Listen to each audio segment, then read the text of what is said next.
श्रीमद्भागवतम् अद चतुर्थस्कन्धः अद द्वाविंशोऽध्यायः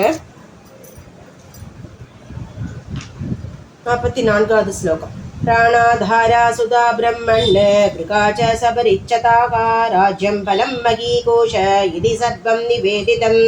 सैनापत्यं च राज्यं च दण्डनेतृत्वमेव च सर्वलोकाधिपत्यं च वेदशास्त्रविदर्कति स्वमेव ब्राह्मणो भुङ्क्ते स्वं वस्ते स्वं तदादि च तस्यैवानुग्रहेणान्नं भुञ्जते क्षत्रियादयः यैरीदृशी भगवतो कदिरात्मवादे एकान्ततो निगमिपि प्रतिपादितानः दुश्चन्वद प्रकरुणा स्वकृतेन नित्यं को नाम तत्प्रतिकरोति विनोदपात्रं मैत्रेय उवाच त आत्मयोगपदय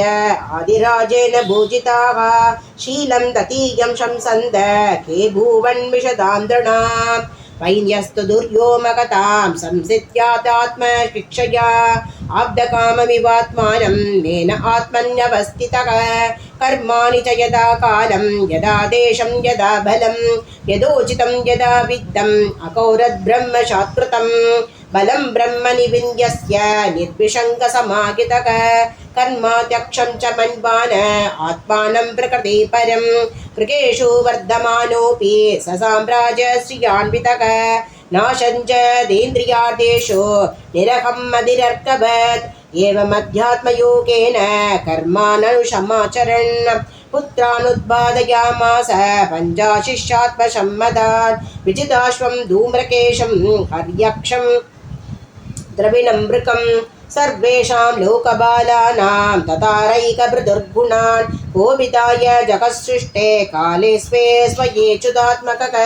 मनोवाग्वृद्धिभे सौम्यैर्गुणैः संरञ्जयन् प्रजाः राजेद्यधाननामेदेयं सोमराज इवाबलः सूर्यवत् विसृजन् गृह्णन् प्रदभं च बुभुवशो दुर्दर्श तेजसेवाग्निर्महेन्द्र इव दुर्जयः दिदीक्षया दरिद्रीव द्यौरीवाभीष्टदो नृणां वर्षति स्म यदा कामं वर्जन्य इव दर्भयन् समुद्र इव दुर्बोध सद्वेनाचलराडिव धर्मराडिव शिक्षायाम् आश्चर्ये हिमवानिव कुबेरैव गोषाद्यो गुप्तादो वरुणो यथा मादरिष्वेव सर्वात्मा बलेन सकशौजषा अभिषक्त्या यदा देवो भगवान् भूधराडिव गन्धर्पैव सौन्दर्ये मनस्वी मृगराडिव वात्सल्ये मनुवन्रूणा प्रभुत्वे भगवानज बृहस्पते ब्रह्मवादे आत्मतत्त्वे स्वयं हरिः भक्त्या गोगुरो विभ्रेशो विश्वक्षेणानुवर्तिषो क्रिया प्रस्रियशीलाभ्याम् आत्मतुल्यपरोद्यमे कीर्त्योद्वगीतया पुंसे त्रैलोक्ये तत्र तत्रः प्रविष्ट कर्णरन्ध्रेषु स्त्रीणां ब्राह्मसतामिव इति श्रीमद्भागवत महापुराणे चतुर्थस्कन्धे भृगुचरित्रे द्वाविंशोऽध्यायः श्रीहरये नमः श्रीहरये नमः श्रीहरये नमः गोपिका जीवनस्मरणं गोविन्दा गोविन्दा सद्गुरुनाथ महाराज की जय।